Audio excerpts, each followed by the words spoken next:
በኢትዮጵያ ታሪክ እስከዛሬ ተደርጎ የማይታወቅ የኤምኤምኤ ፍልሚያ ወይንም የሚክስድ ማርሻል አርት ፍልሚያ ዛሬ ምሽት ይካሄዳል። በሁለቱ ወጣቶች መካከል ማለትም በቲክቶክ ስሙ ንቃተ ህሊና ተብሎ የሚታወቀውና በዓለም አቀፍ ደረጃ በተለያዩ ውድድሮች ላይ ተሳትፎ አንድም ሽንፈት ያላስተናገደው ጆኒ ከሰዓታት በኋላ ዛሬ ምሽት ይፋለማሉ።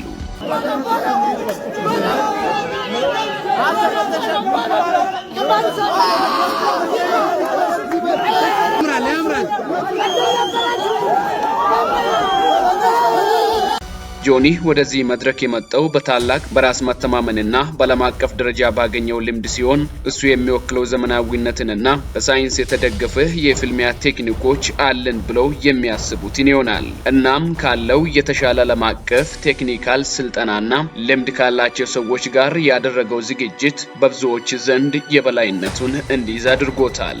ጆኒ ለደጋፊዎቹ የፕሮፌሽናልነትና የብልሃት ተምሳሌት ቢሆንም ነገር ግን በትናንቱ ፍጥጫ ወቅት አንድ ያልተጠበቀ ነገር ታይቷል። ጆኒ በቴክኒክ ብልጫው እንደሚተማመን ለማሳየት ቢሞክርም በሁለቱ ተፋላሚዎች መካከል በነበረው ፍጥጫ ወቅት የታየው ትንፋሽ መቆራረጥና የአይን መሸሽ አንድ እውነትን ይነግረናል። እሱም ውስጣዊ ፍርሃት። ጆኒ ዝናውን ለማዳን በከፍተኛ ጫና ውስጥ ሆኖ ወደ ፍልሚያው ያመራል። ይህ ፍርሃት ወደ ጥንካሬ ይቀይራል ወይስ ወደ ሽንፈት የሚለው ጥያቄ የታዳሚውን ቀልብ ስቧል። በሌላኛው ወገን ደግሞ ንቃተ ህሊና እሱ እንደ ጆኒ የዓለም አቀፍ ስልጠና እድል ባይኖረውም በስፖርቱ ውስጥ ለረጅም ጊዜ የቆየና በሰውነት ማጎልበሻና በማርሻል አርት ጥንካሬውን የገነባ ስፖርተኛ ነው። ንቃተ ህሊና የቲክቶክ መንደርን በሚያጋራቸው ቪዲዮዎቹ ሲያናውጥ የቆየ ቢሆንም አሁን ግን ወደ ቁም ነገር ተሻግሯል። በተለምዶው ንግግሩ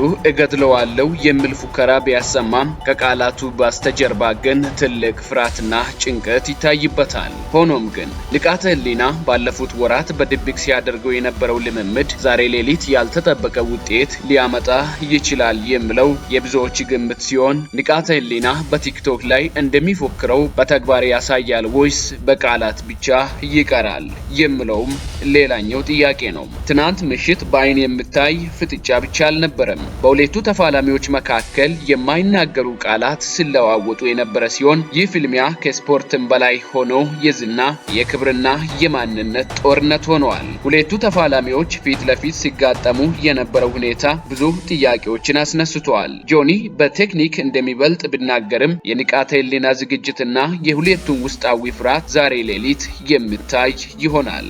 ይህ በኢትዮጵያ የመጀመሪያው የኢንፍሉዌንሰሮች የኤምኤምኤ ፍልሚያ እንደመሆኑ ዳኛው ላይ የሚወድቀው ኃላፊነት እጥፍ ሆኗል። ዳኛው ከውጭ ሀገር እንዲመጣ መደረጉ ውጤቱ ሊጭበረብር ይችላል ተብሎ የሚሰጋውን ስጋት በእጅጉ ቀንሶታል።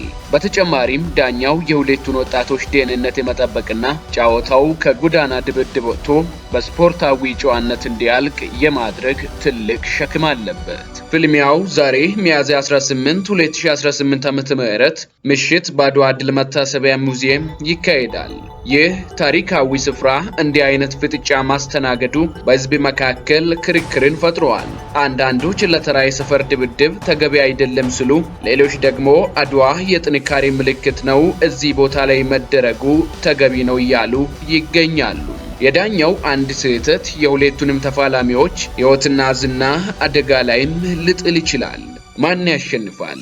ጆኒ ወይስ ንቃተ ህሊና? ሐሳባችሁን በኮሜንት ስፍራ አጋሩ።